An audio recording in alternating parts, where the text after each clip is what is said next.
Good morning, and thank you to the organizers for giving me this opportunity to speak on this topic. It's near and dear to our hearts at Argos. And hi, Marat. Good to see you. I'm assuming this will advance the slides. Right? So I want to talk about combination therapy and how we strategically approach it. There are some considerations that I think we need to deal with when we're talking about considering doing these expensive studies that will inevitably need to be done to improve efficacy, but how do we do it in a strategic way? If you want to position your product into a frontline therapy, it will be necessary to have two components in place, one being that can you manage the cumulative toxicity that might occur from the combination, and are those mechanisms of action compatible with one another? Now, I believe it's really critical to understand the mechanism of action in molecular detail, because optimally we want to combine these different MOAs in a way where we have additive efficacy without additive toxicity. And one way to be able to strategically test compatibility with standards of care that you might want to combine with, I think if you have an in vitro methodology where you can demonstrate your mechanism of action, in our case, for example, being able to simulate an immunization in vitro and then ask what happens in the presence or absence of what you want to combine with. The other thing, on a practical sense, that we need to deal with is the cost of combinations and whether or not they make sense from an economic standpoint and a reimbursement standpoint. It's unlikely that we will be able to combine 3 or 4 $200,000 a year products in a patient, so we need to have that in mind as well. Oops, backwards. Okay, so we've heard about a number of these different types of therapies. We have conventional chemotherapy, we have the emerging and established field of targeted therapeutics. Those would include, for example, VEGF inhibitors or mTOR inhibitors.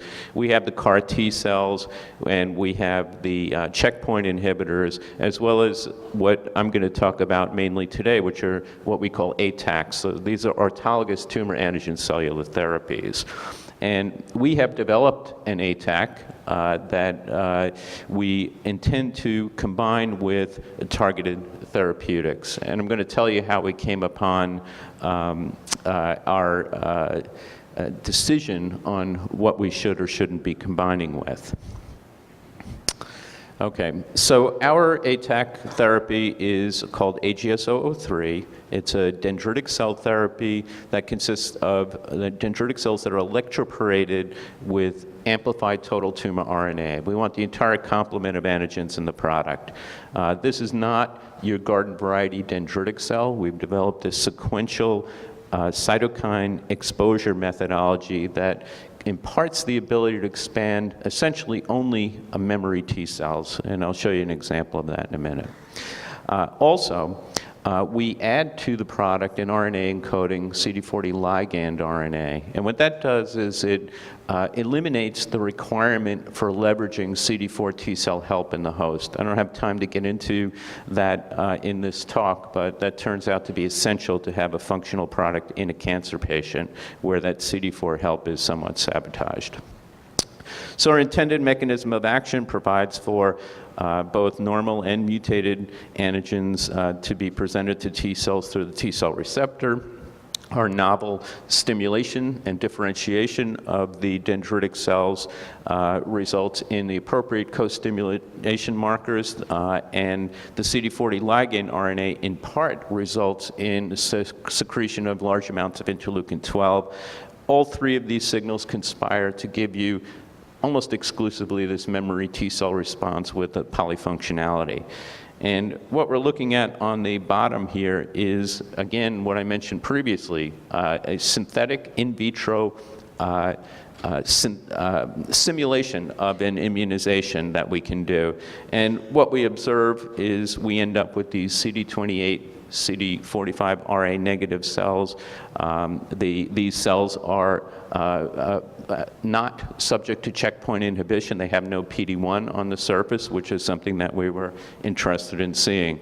So using this assay, we went on to test whether or not we can supplement the assay with various things we want to combine with, and ask whether or not it interferes with this mechanism of action. So for reasons I won't get into today, we're developing AGS-003 in metastatic renal cell carcinoma, and the agents used in frontline therapy there were originally the Pfizer drug Sunitinib and the Bayer drug Sorafenib, known as Sutent and Nexavar, respectively. So the first thing we did was synthesize these products in a format that was compatible with tissue culture use, and we also used commercial assays or published assays, one shown on the left and one that we conducted on the right, to make sure that what we synthesized was functioning as had been previously reported with the actual product. So once we felt comfortable with that, we went on and did some simple work. We asked the question, if we just take PBMCs and we activate them, what happens? And what we found was, without treatment, resting T cells are not proliferating. With no additive to the tissue culture, we have nice proliferation. Adding Sunitinib to the mix didn't change that, but when you added Sorafenib, it eliminated the proliferation. And on the right-hand side is also showing that over the course of several days, you have no accumulation of additional T cells when the Sorafenib is present. And that wasn't just due to blocking proliferation. This was due, as shown in the bottom middle panel here, this is activation-induced cell death that was caused by the presence of the product. Clearly, this is not something that we want to have in combination with our immunotherapy. So we went on to characterize in great detail what the output was in the presence of either physiologic or supernormal quantities of these agents. I'm going to just summarize it right here. The effect on T cells, as I mentioned, Sorafenib was fatal to the cells upon stimulation. We also conducted the manufacturing of our product in the presence or absence of either drug, and there was no impact on the generation of the dendritic cells from either drug. We also examined the memory recall responses to flu or CMV in individuals, again, in vitro with the presence of these drugs, and again, the Sorafenib sabotaged that outcome, and the Sunitinib did not, and we also measured primary immune responses, which have a more elaborate mechanism required to be in place. And in this case, we used the model antigen MART1, and we observed a profound block to the generation of primary responses, even with very short exposures, just 2 hours of exposure of the T cells, pre-incubation of the T cells with Sorafenib actually had an effect that lasted over a week. So the conclusion from this work was that if we were going to combine with one of these agents in metastatic renal cell carcinoma, it should be Sunitinib, and Sorafenib is contraindicated.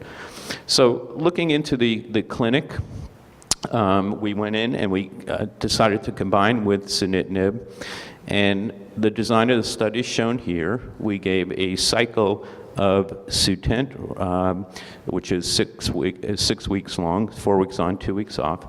And then with subsequent cycles, we began initiating immunization with AGS-003.